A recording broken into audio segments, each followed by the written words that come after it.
thank you for being here this evening. My name's Lee Morgan and I'm the Director of Development and Development and Customer Services with Blue Mountains Council. This is the first of 4 scheduled information sessions. There will be a bit more information at the end about the others. But first of all, I'd like to acknowledge that we're meeting on Aboriginal land, and that this is the traditional lands of the Darug and the Gundungurra people. Blue Mountains Council pays its respect to elders past and present of the Blue Mountains and of peoples of other areas.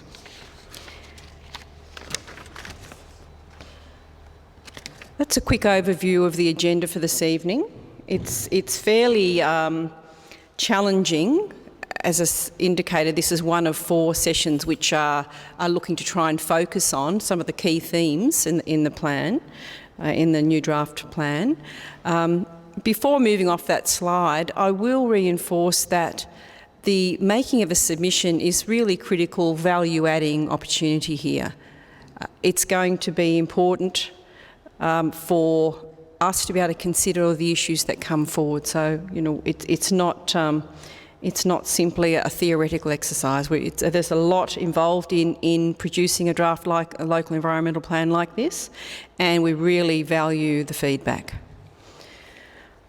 So just looking at an introduction, this evening is very much about trying to do a general overview to give people an understanding of the structure and approach, and provide more opportunity, indicate what opportunities there are for more information and the other services that we'll be providing as a team. It's not about site-specific issues, and you'll hear more towards the end about what the opportunities are that are being provided to provide more site-specific advice to people.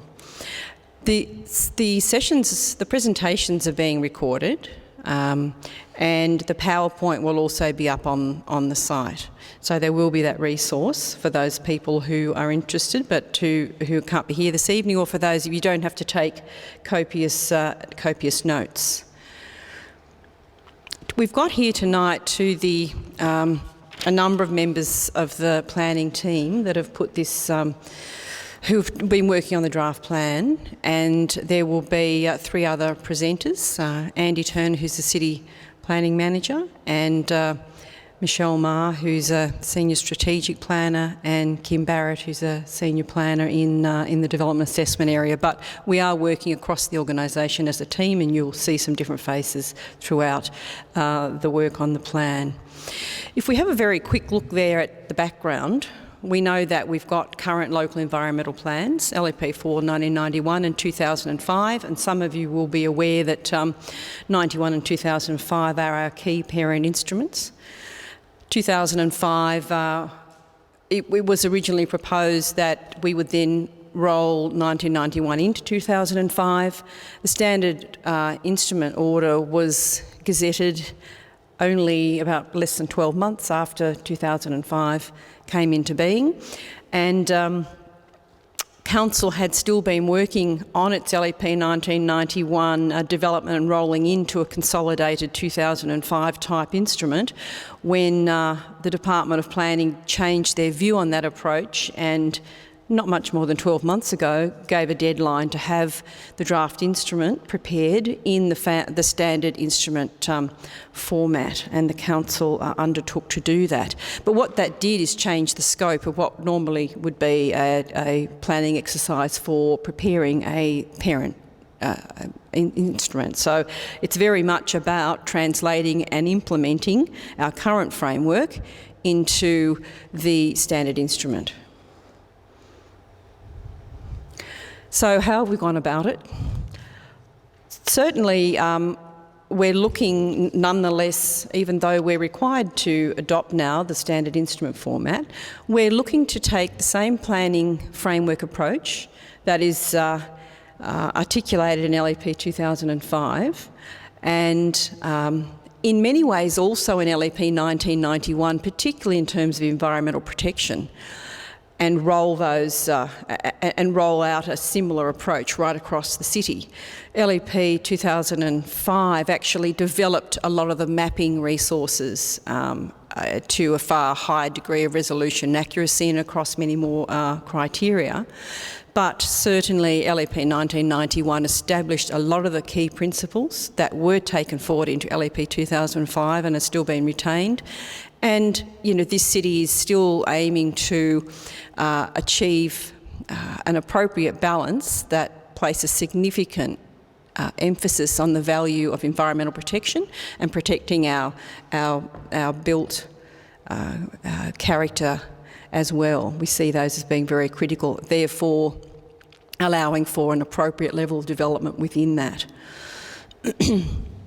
Excuse me. But certainly the second principle is we do understand and see the value in converting and using the standard instrument format wherever we've been able to. And some things are really quite directly translatable, and that's reflected in the plan. But the third principle is not everything could be directly inserted into or use the format and wording of the provisions in the standard instrument. And there we've needed to use a best fit approach to maintain our key planning framework for the city. And you know, some examples of that are LEP 1991 uses no subdivision designations or consolidation designations. That's gone, but we're achieving it by a similar approach, which is using minimum lot areas or lot averaging. So that's been used fairly widely through the instrument as well.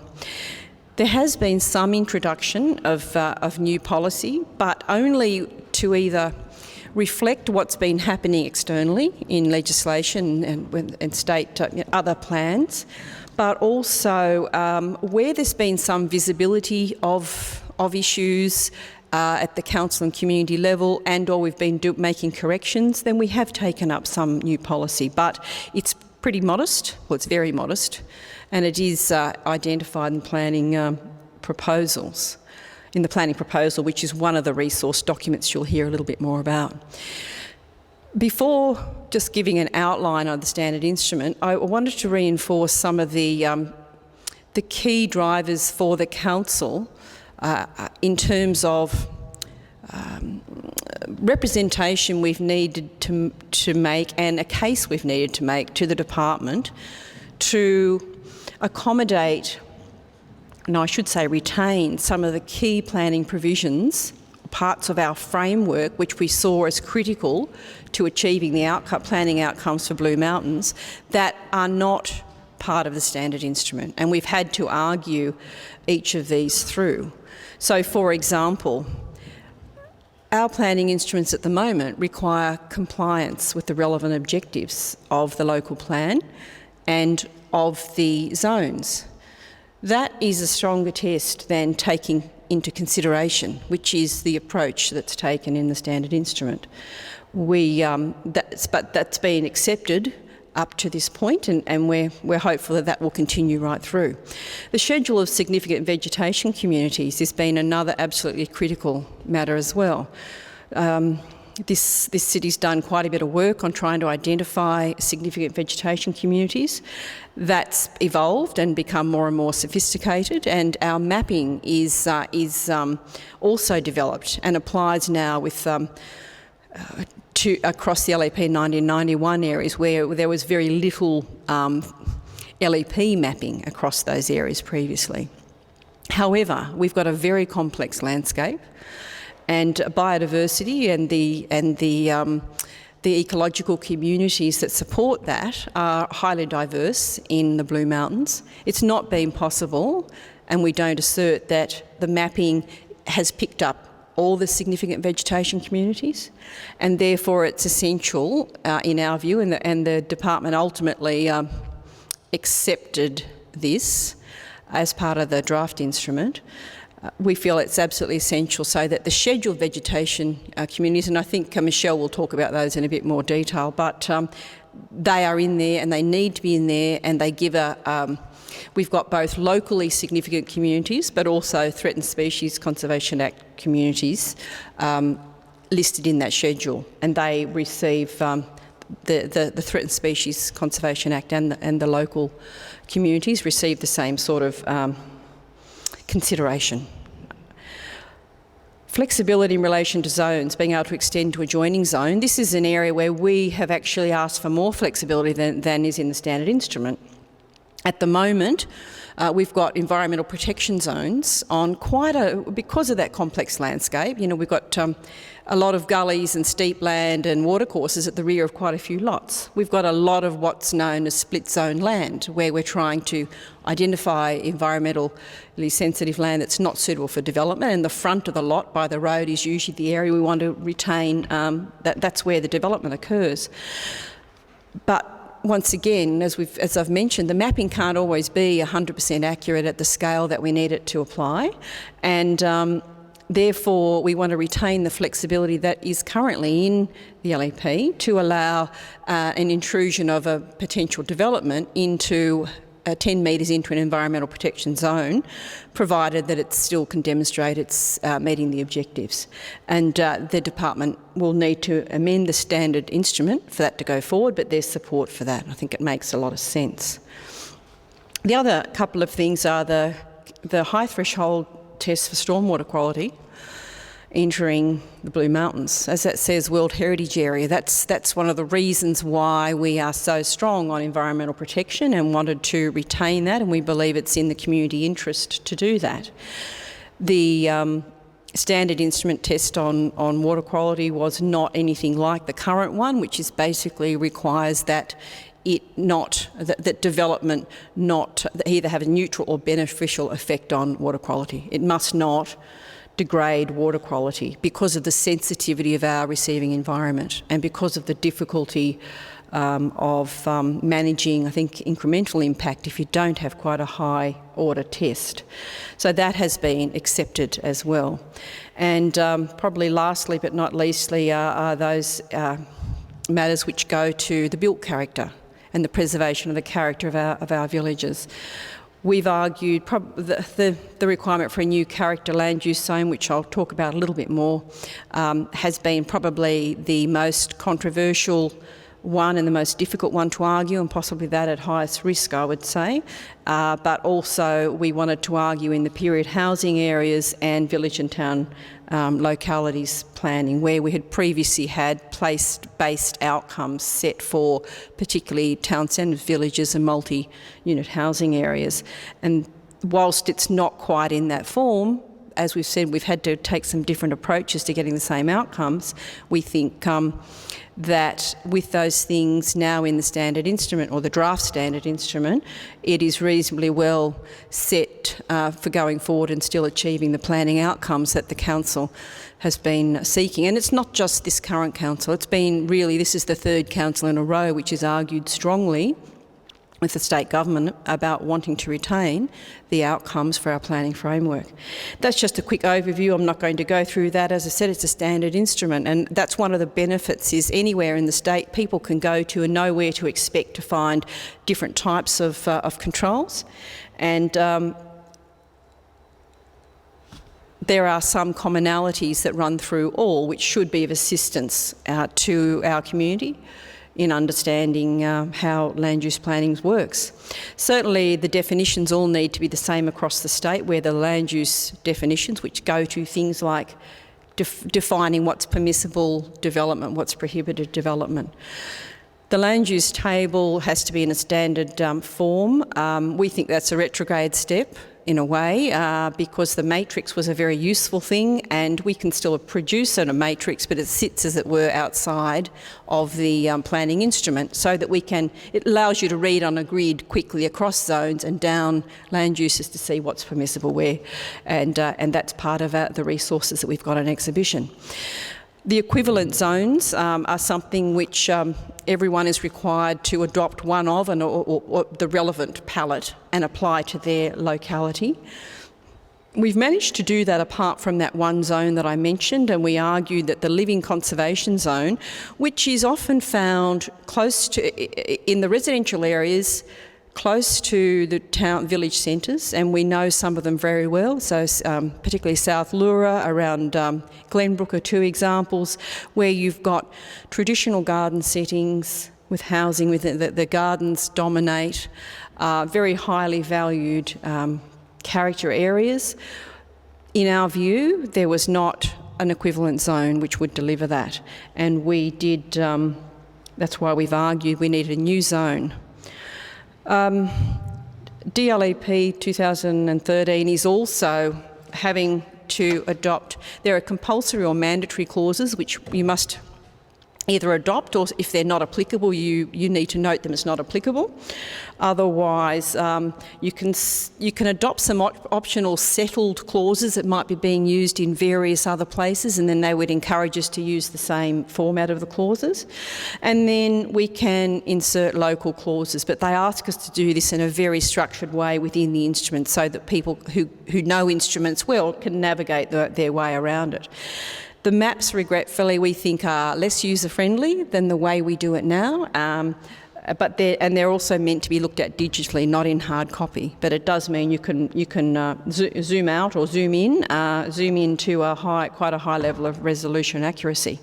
Just very briefly, when you look at the instrument, the colour coding tells you what clauses and provisions fall into those different categories I was talking about. So the black ones are the compulsory ones, which we must adopt. The red ones talk about some of the things that we've got optional, but if we do choose to do them, they want us to use a standardised format as much as possible. And then we've got the green ones, which are those that we are seeking, and they're quite different, and they're Blue Mountains things that we're asking to go in. That wasn't there for you to read. It's really just to give you an overview of what you could expect to see. And the fact sheets, etc., that are around the back, as well as the material online, helps with that. So before I pass over to Michelle, just a couple more points on explaining what the standard zones and mean.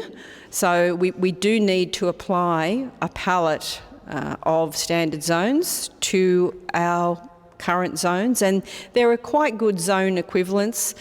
The table shows what the current zone is in LEP 1991 and what it is in LEP 2005, and what the equivalent zone is in the standard instrument. And that we were really quite satisfied with most of those, but as I was saying, the residential character conservation zone, we have argued in. At the 11th hour, the department did agree for this to go as part of the exhibition, but they have indicated that they will need to further consider this, and we will need to make submissions as part of after the exhibition. We've got public comment as part of the final submissions on the plan. But we would say, if you look at the planning reforms and the green paper on the planning reforms, which is now back, I suppose, about 18 months or so, maybe even 2 years, the government itself identified a need for a better zone for the protection of residential character. And we would argue that there's a good basis there for that. So with no further ado, I'll hand over to Michelle Ma. Thank you, Michelle.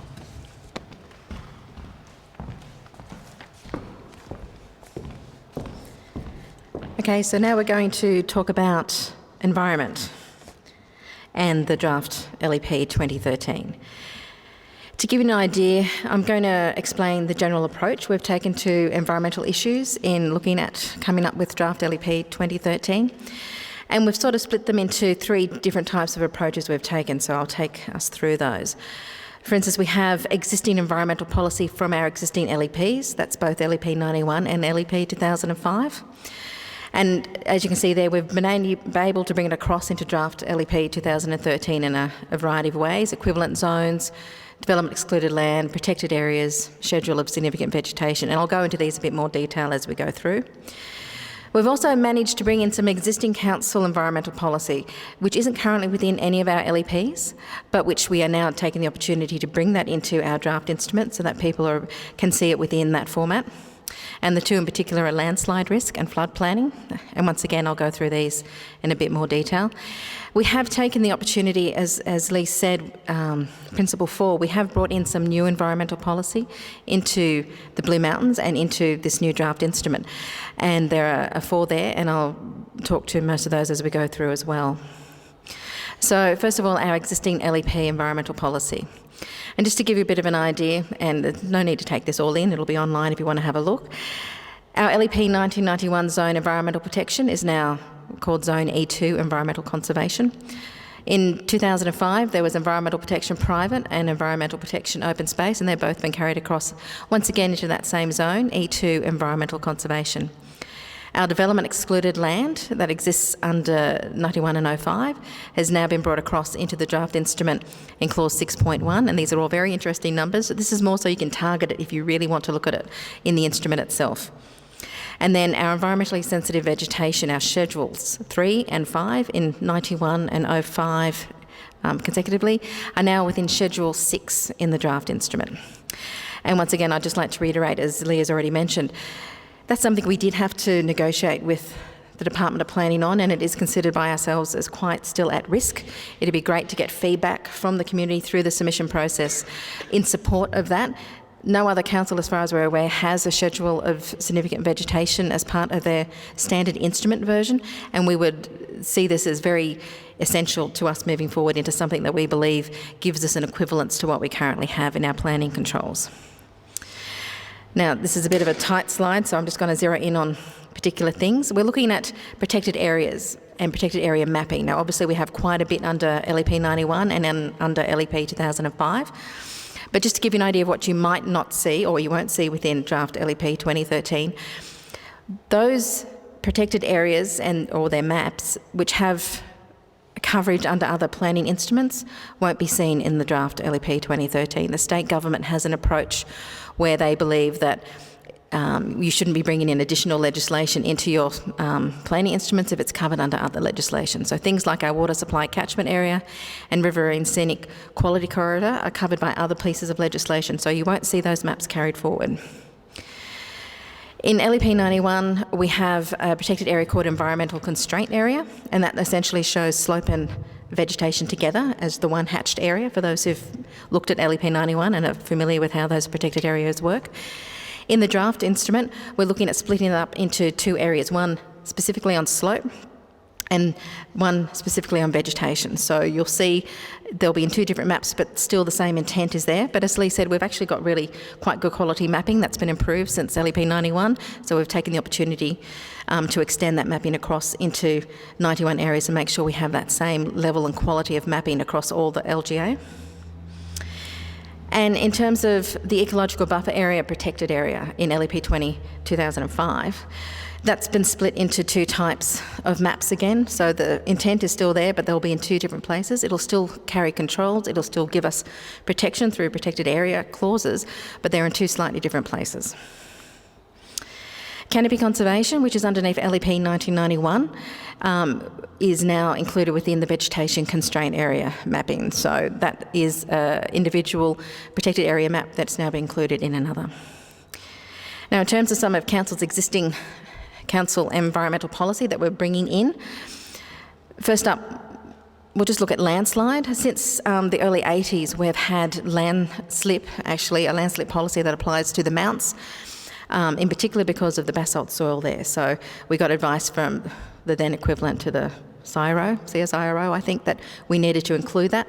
So we have, it's within existing council policies, but it's never been brought into a local environmental plan before. So it's the, I don't know, what would you call that, darker caramel colour there. So that's showing the area in the mounts is covered by a landslide. And to give you an idea, that pink colour is our slope constraint area as mapped. We've also taken the opportunity to bring across existing mapping that we've done for flood planning.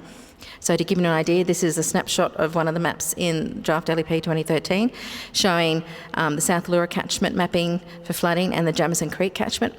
The lighter blue area that's coloured in solid, that's what's called the flood planning area. And if you want to delve down into the flood planning policy, feel free. But essentially it's the 1 in a 100-year flood plus 500 millimetres freeboard. The darker blue line, and I'll talk to that a little bit later as well, is what's called the probable maximum flood. So, but essentially, this mapping has been produced through a different type of process. It's a flood study process. As part of that, there is public exhibition to come up with these maps. If you've been in this area when they've carried out that study, you will have been notified it was on, you would have been asked to comment on it. So, but this is the first time we've brought it into our planning instruments. So it's existing policy, it's out there, it's been exhibited and adopted by Council, and it's just been brought in. And Council's continuing this on. For anyone who's in the lower mountains, you'll be aware that there's some flood studies happening down there right now, and also around Falconbridge. So it's a rolling program as we're going out over the years. Let's have a quick look at some new environmental policy that we've taken the opportunity to bring into the draft instrument. So first up here we have fauna corridors. That 6.2 is the clause within the draft LEP 2013. So that gives you a highlighter where you can actually go and read it if you wish. And to give you an idea, it's the darker tan colour, and this is showing around Mount Victoria. So this is based on mapping from 2007. There's the map reference there if you wish to have a look there. If you're aware of other mapping available to us that we can begin to use to bring in, please let us know. This is part of the submission process. We're really relying upon the community to let us know some information that they're aware of. This is a study we've used as a basis now. We're also aware that there might be some other studies out there. We've also taken the opportunity in clause 6.8 to bring in groundwater vulnerability. Now, the source of this mapping, it's very much the Hawkesbury-Nepean catchment. So I've got a little note there that says it really is based upon the recharge impacts for that river system. It's not picking up the role of our local aquifers, but we think it's a good first step. So people will be able to see moderate to moderately high and high groundwater vulnerability and what's called up if an application comes in that area. Now, this is where I refer back to that earlier slide on floodplain.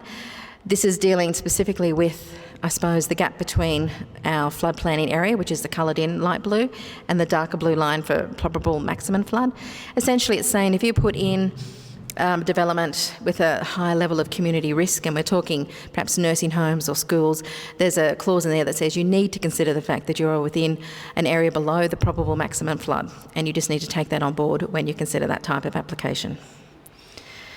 Now, I'm going to move on into some of the background work we've been doing in terms of preparing these maps for the draft LEP 2013.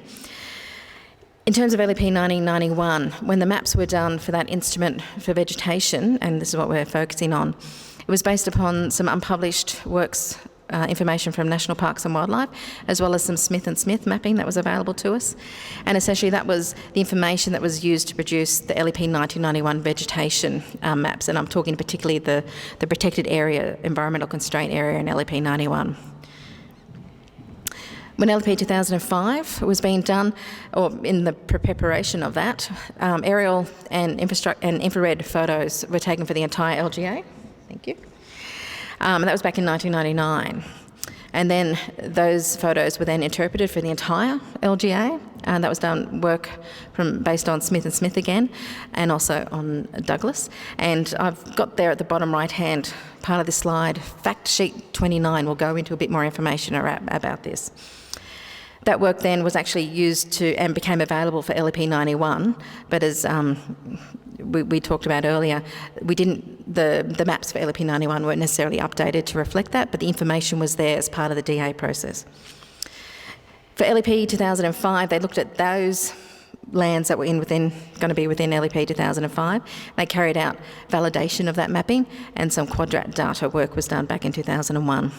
And from that, they came up with the maps that we're familiar with in LEP 2005 in terms of vegetation. As well, we also have that schedule of significant vegetation that applies across both those instruments.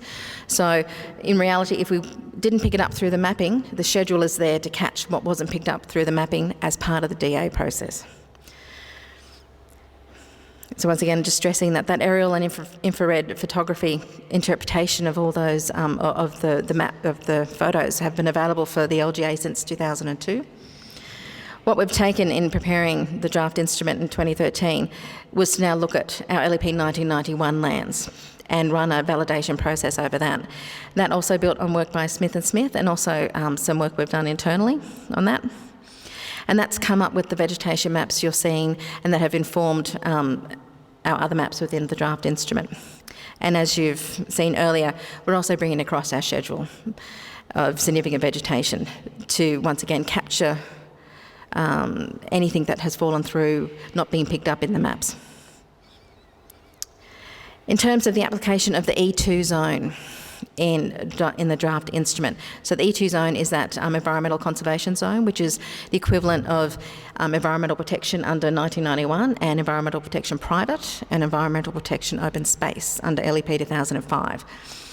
So to give you an idea, obviously there is an environmental protection zone under LEP 1991, and in terms of that validating the mapping, we then ran that E2 zone criteria that was used in LEP 2005 based on environmental protection private and environmental protection open space. And we've extended that into our LEP 1991 lands. Now, to give you an idea, the main things that we were looking for in the application of E2 is contiguous vegetated slopes steeper than 33%. And as well containing verified significant vegetation. So this is vegetation that part of that study went out and had a look and made sure was there. And also if it's within a watercourse corridor, so we have some mapping around that. So if you see that, once again, this is referring back to the work we did in verifying our significant vegetation in LEP 91. But the thing we have taken on board is obviously there still needs to be an adequate developable area on properties. So there should still be an area on a property of land that should still be able to be developed, and that E2 should still permit that where it sits on that land. Will there be E2 on your land? Well, for those under LEP 2005 with environmental protection private already on your land, you'll probably find that that's been translated into E2 pretty much as is. There'll be minimal change for most. If you're actually under LEP 1991 and you have EP already, and if your property was reviewed as part of the field work that we carried out, you might find that EP has remained the same and being converted across into E2. Or there might be an increase or a decrease in that area on your land, but you already know you've got some environmental protection on your land. For some people within LEP 91, you'll find that you currently have no environmental protection shown on your land, but now it's proposed, and that is picking up those constraints like slope and vegetation that we talked about earlier. What will E2 on your land mean for you? Well, obviously these are some of the permitted without consent and permitted with consent land uses within that zone. But really the thing to bear in mind is the application of an E2 zone is generally recognising land that's already quite constrained. Slopes greater than 33%, it's picking up land that's already heavily vegetated and so forth. But please, for those who've seen it for the first time on their land, or you're seeing it changed in application of where it sits on your land, and you have a disagreement or you wish to raise some issues with us, this is the role of the submission process, and we encourage you to let us know. And certainly this is what we are really encouraging people to do. If you just wish to raise issues with us, put it in the submission, because we will consider that as part of that process. And now I think we're moving on to heritage, so I'll ask Kim Barrett to come up and talk to this.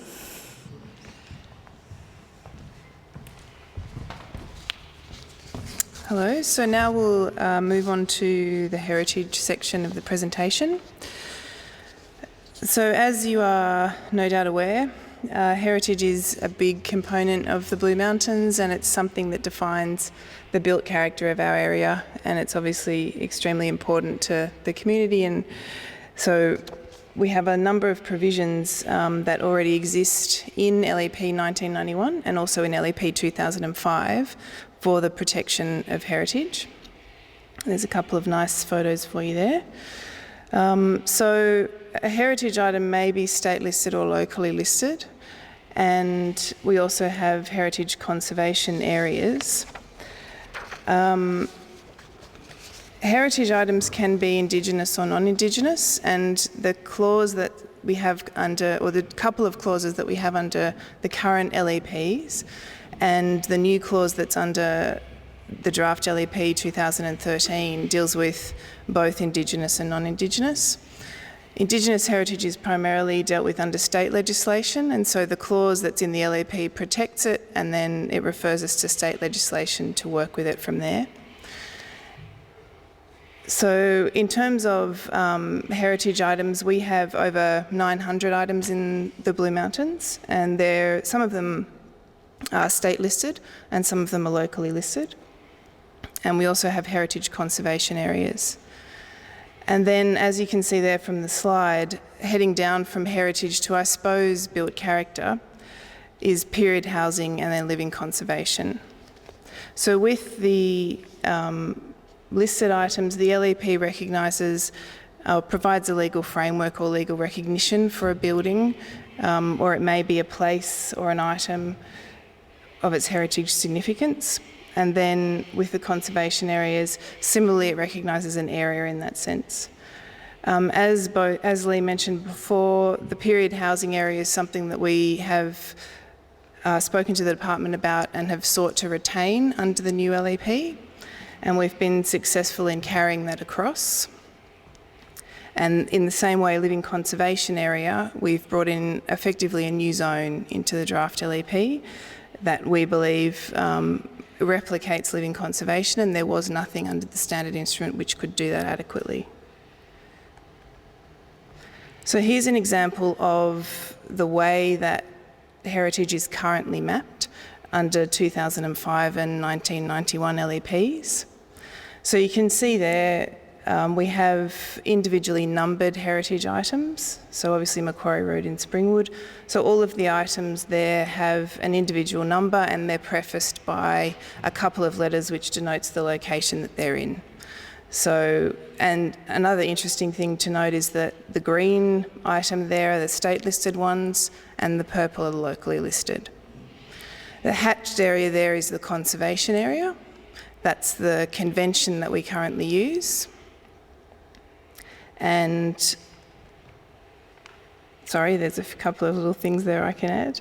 And then with the period housing areas, it's got a border there to denote where they are.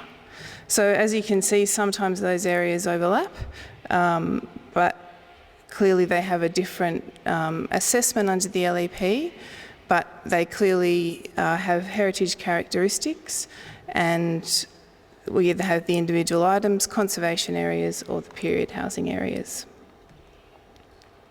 So, as I mentioned before, we've aimed to do the best fit or as a direct translation as possible from 2005 into the standard LEP.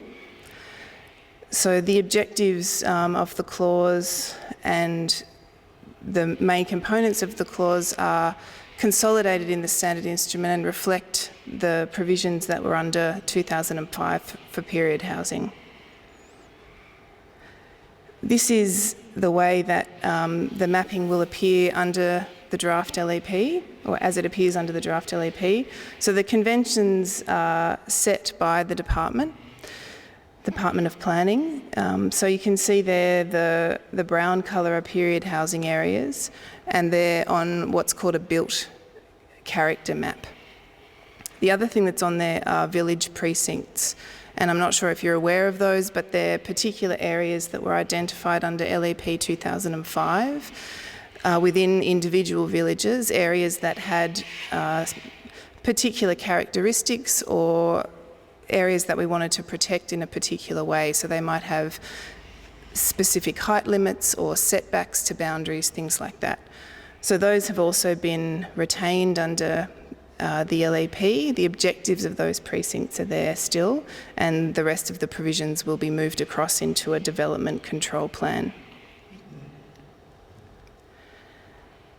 So as part of the seeking to retain the period housing areas, and it's something that is relatively rare in the state. There are a couple of LGAs that have a similar provision, but nothing quite the same. So a period housing study was undertaken to review the value and integrity of all of the current period housing areas. And if you wanted to look further, attachment 15 to the planning proposal, which is available here and also online, details recommendations for 3 of those period housing areas to be removed. And in the main, that is due to either a significant character change in that area where a number of the original houses were either demolished or have been changed so significantly that they can't be read in the same way anymore. Aside from those 3, all of the other period housing areas are being carried across into the new LEP. And interestingly, the study identified that our period housing areas have such a high quality as to be comparable to a lot of heritage conservation areas in other local government areas. So as I think we've said a couple of times now, essentially we've aimed to have a direct transfer of controls from LEP 2005 into the standard instrument format. In terms of heritage items, some listings may have been removed or changed, a minimal change, and again that's referred to in that same attachment. The main reasons for that were either things if there was a, for example, if there was a duplicated listing, which has occurred a couple of times, or if something was mapped but it wasn't listed in the LEP or vice versa. So it was primarily to correct errors or anomalies rather than a reassessment of heritage value. That was something that under the time constraints that we were given by the department to prepare the new LEP, we couldn't achieve that type of revision in that time. So the presentation, as I've described in the maps, is prescribed by the standard instrument, and I'll show you a couple more examples of that. It is proposed that the detailed heritage review of LEP 1991 be carried out in the next couple of years, and we recognise that it would be an early amendment to the adopted LEP. So a lot of work has been done, like I mentioned before, a review of period housing areas. So we have a good grounding in that, and I think it's something that we could move forward with as an early amendment. So this is how the heritage map looks under the draft instrument. So the hatching there, or the red and white, are conservation areas, and then the individual items are in the brown, all individually labelled and numbered in a similar way to they were before. I guess one difference is there is no distinction now in mapping between state and locally listed items, and the way that they appear in the schedule, in Schedule 5 of the new LEP, is that they're alphabetically ordered rather than going from the top to the bottom of the mountains, which it currently does under our LEPs. So that's a closer view for you there. So in the same way, they're numbered with so the letters associated with the village that they're in, and then a number. That was something that we also pushed quite hard for with the department. We wanted them to be individually recognised within the villages there. And I think we're moving on to public exhibition. Thanks, Kim. Good evening, everybody. I just want to talk you through the exhibition process and also how to make a submission. So, following, excuse me, around 15 months of activity, Council adopted the draft LEP 2013 back in September, and that was sent straight through to the department, and they issued their gateway determination on the 1st of November this year, with a very clear instruction that we commence the exhibition process before Christmas. That's hence why we're here tonight. What we have got is an exhibition process that runs from the 4th of December through to the 5th of March, so we've negotiated a 3 full calendar month process. So in many ways we're pleased with that. That's exceptional for other LEPs that have been on exhibition. It is an extended period, so that's a positive, but we do recognise that people need to engage and we need to find the best ways to do that. Hence, evenings like tonight and what we're doing going forward. The intent is that these presentations, together with the PowerPoint information, is up online within 48 hours. So both yourselves, who are clearly well engaged, and others that couldn't be here tonight can access the information and engage the process throughout. In terms of how we're engaging, We have exhibitions at libraries in Katoomba, Blacksland and Springwood, just recognising what's going on in Springwood at the moment with the reconstruction activity. We have a notification postcard that hopefully everybody's received. I got mine yesterday, so I was pleased that actually arrived. And that really gives you more information about how to engage and where to engage. We have the Have Your Say website. I'll talk a bit more about that in a session. We've got information sessions. Again, tonight's the first of 4 that we're planning before Christmas. We'll consider, given timeliness, whether we run some more in February. Hopefully we'll have some more informed time then and perhaps be able to give more information. There's clearly a range of ways to engage with planners and a wealth of information available, so I'll talk about that shortly. So again, that's just the postcard that's up there that was distributed to everybody within the local government area, so all residential addresses. We've also sent it to those people that live outside the LGA, so there's around 5,000 have gone outside of property owners within the LGA, and we've issued specific letters to over 200 properties that were in the more directly bushfire affected areas. So we understand that clearly it's a very difficult process for those people to engage.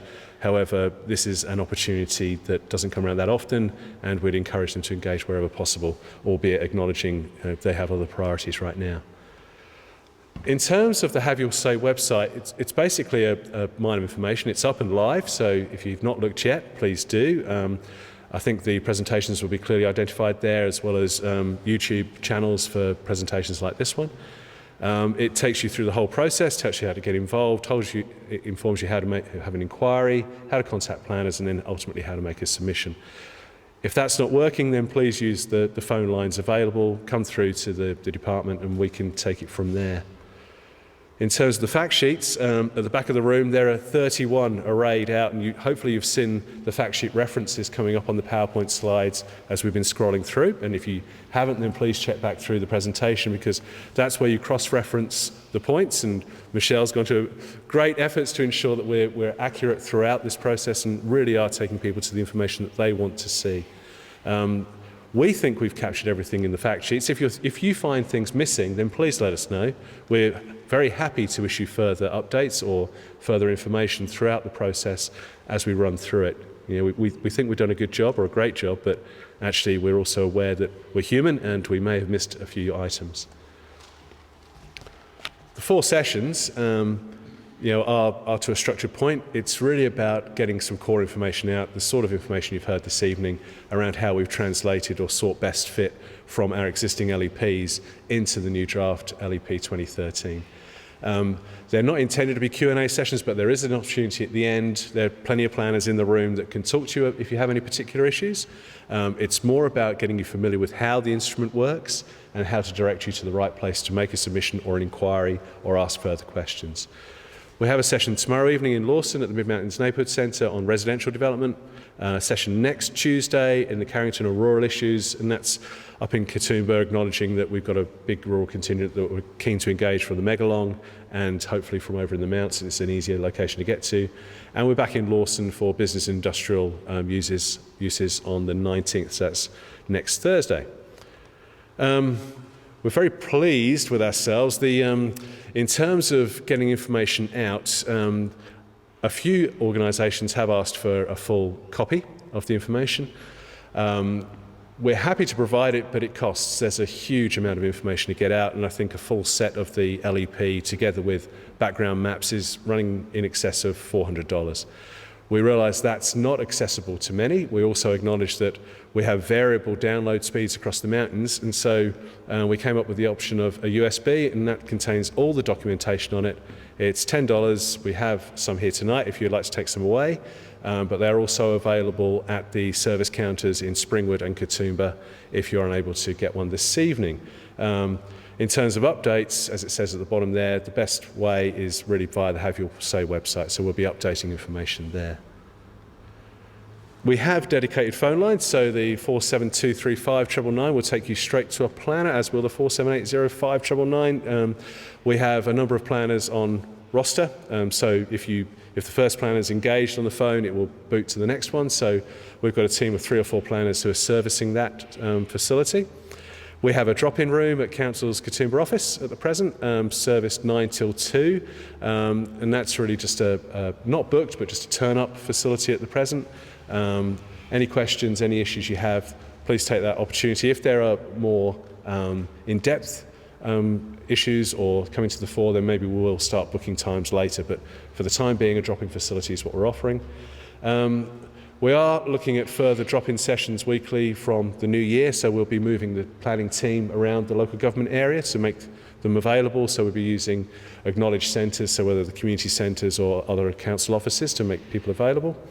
As I said before, we have a dedicated inquiries email address, so if you're sure you have an inquiry and you're not getting the response you want on the phone, then please submit it via the inquiries LEP 2013. It's easy on the click tab, harder to remember at BMCC, and there will be a Q&A facility that, as these things come live and as we consider them to be relevant to all, we'll be populating a Q&A on the Have Your Say website. In terms of making a submission, clearly the submission's the formal process, and there is a fact sheet 8, as it says at the bottom right-hand corner, that takes you into the fullness of the process. This is your opportunity to really change something within the instrument, to provide your comment, to either support or otherwise any of the issues in terms of council's positioning over the draft instrument. We encourage people to the submission DLEP 2013 email address because it's a simple way for us to catalogue submissions. However, clearly people can also drop in handwritten submissions over the counter or via mail. That's about it for me this evening. There are, as I say, planners in the room if you have issues you wanted to be discussing now. Otherwise, I say thank you and good night. And if you're interested, we may see you tomorrow evening in Lawson for a residential update. Okay, thank you.